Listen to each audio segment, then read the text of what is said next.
5,08,43,436 કુલ મતદારો પૈકી 14.61% ફોર્મ આજે પરત મળ્યા નથી.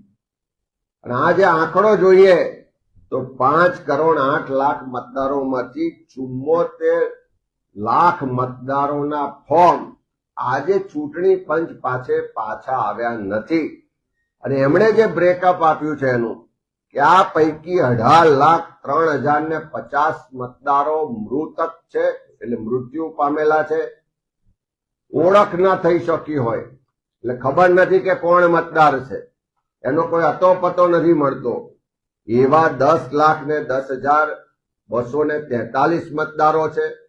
સાથે સાથે કાયમી સ્થળાંતર થઈ ગયા હોય એવા 40,37,187 મતદાર